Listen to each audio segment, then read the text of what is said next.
Alors, très sincèrement, aujourd'hui, notre appel à rejoindre la manifestation au niveau confédéral, qui prend des formes différentes suivant les fédérations, est pour le 5 décembre. Notre option à nous, enfin vous savez, il y aura une intersyndicale dès demain matin à 9 h chez Force ouvrière. Nous allons évidemment apporter avec un mandat précis à aborder cette réunion-là.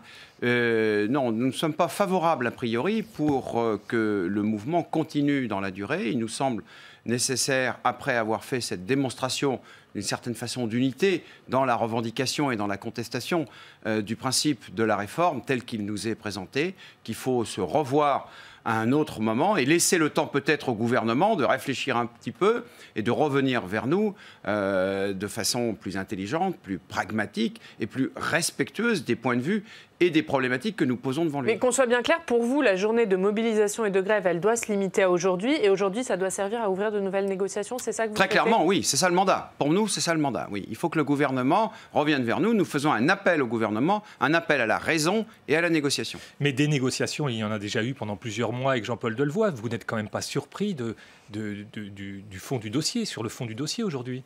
En fait, non, il n'y a pas eu de négociation. C'est un peu le problème d'ailleurs, c'est ce malentendu. Il y a eu des concertations. C'est le malentendu depuis 2 ans et demi. Vous savez, moi je viens de l'entreprise, nous on sait ce que c'est qu'une négociation. Dans une négociation, vous avez un texte au départ. On vous propose un texte, chacun l'analyse et chacun revient avec des propositions pour modifier ce texte, pour l'améliorer dans une certaine mesure, pour pouvoir finalement y adhérer et s'engager à travers une signature. Ce n'est absolument pas la méthode du gouvernement. Et je crois que cette méthode ne marche plus, définitivement plus. Le gouvernement fait des consultations. Il nous reçoit en tête-à-tête, on discute, on apporte des éléments techniques.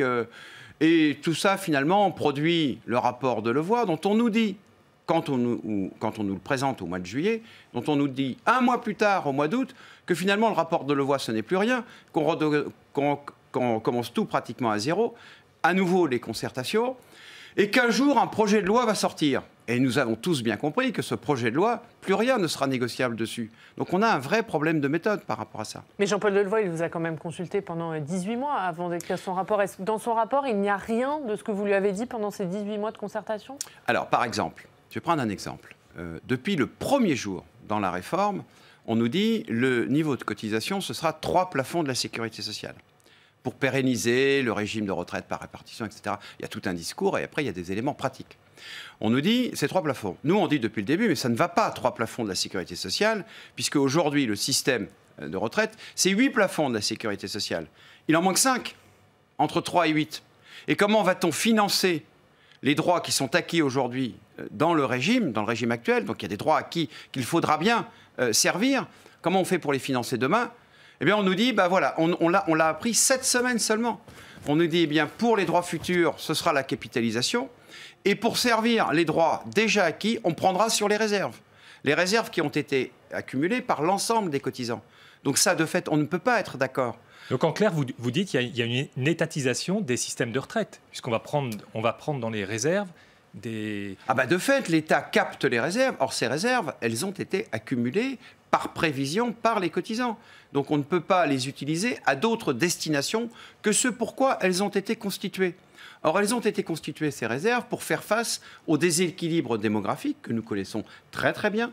Donc elles ont été constituées avec prudence et intelligence, et pour faire face aussi au choc économique. Je rappelle quand même que la crise de 2008, si la France est un des pays du monde qui a le mieux résisté, c'est grâce à son modèle social, à sa capacité à amortir justement les crises économiques, et au passage, les systèmes de retraite par répartition, avec leur principe de réserve pour justement amortir les chocs, a permis à la France de beaucoup mieux traverser la crise de 2008. Donc concrètement aujourd'hui, qu'est-ce que vous attendez du gouvernement ?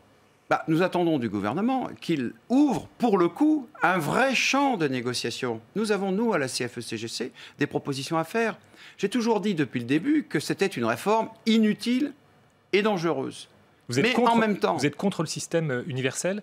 Non, justement. Et en même temps, un système universel, aujourd'hui nous avons un système universel. L'État nous propose un système unique.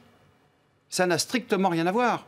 C'est un petit peu si dans un corps humain, on disait, écoutez, vous avez 400 muscles différents, nous allons mettre 400 fois le même muscle. Est-ce que vous pensez très sincèrement que le corps marcherait mieux ? Non, pas du tout. Si le système est complexe aujourd'hui, c'est qu'il intègre dans sa dimension historique toute la complexité nécessaire, justement, à considérer la complexité des différents métiers, des différentes filières économiques et des différentes carrières individuelles. Pour expliquer clairement votre point de vue, vous le dites, et ça fait longtemps que vous le dites, cette réforme est inutile et dangereuse. Est-ce que vous pouvez nous expliquer pourquoi, concrètement? Alors, elle est inutile parce qu'elle n'est pas justifiée pour des raisons économiques extérieures. Je rappelle que depuis 1993, les 5 grands trains de réforme qui ont eu lieu sur les régimes de retraite, ils ont été motivés par des crises économiques extérieures. Parce qu'en vérité, ce qu'on appelle les acteurs paramétriques des régimes, ils ont toujours été actionnés de façon suffisamment prévisionnelle, de façon à anticiper les crises démographiques. Dans un régime de retraite, il y a finalement 2 paramètres. Il y a les paramètres économiques et il y a les paramètres démographiques. Et les acteurs des régimes, ceux qui prennent des décisions par rapport aux paramètres des régimes, ils le font de façon concertée pour anticiper les paramètres démographiques que l'on peut prévoir. Mais vous dites qu'aujourd'hui, les paramètres démographiques, ils sont prévus, c'est-à-dire que le système de retraite tel qu'il est aujourd'hui, il s'adapte à l'allongement. Mais tout à fait, c'est écrit en toutes lettres dans le rapport du corps, celui du mois de novembre comme celui du mois de juin. C'est quand même la responsabilité, entre autres, des partenaires sociaux, que de justement les anticiper. Or ça, c'est possible, mais on ne peut pas anticiper les crises économiques. Les 5 réformes qui ont eu lieu, et notamment la dernière, la réforme Touraine, c'est pour répondre à des crises économiques venues de l'extérieur. Et on l'a plutôt pas mal fait. C'est en cela que je dis que c'est une réforme inutile, parce qu'il n'y a pas de motivation économique à le faire. Alors, et elle est très dangereuse. C'est pas ce que dit le Conseil d'orientation des retraites, qui prévoit un déficit de entre 8 et 17 milliards d'euros d'ici 2025. Mais non, il ne fait que confirmer ce qui est dans ses prévisions. Ce que nous dit le Conseil d'orientation des retraites, c'est que dans la conduite des régimes, les déficits qui sont constatés, qui sont des déficits liés au déséquilibre démographique, correspondent à ce qu'on a prévu.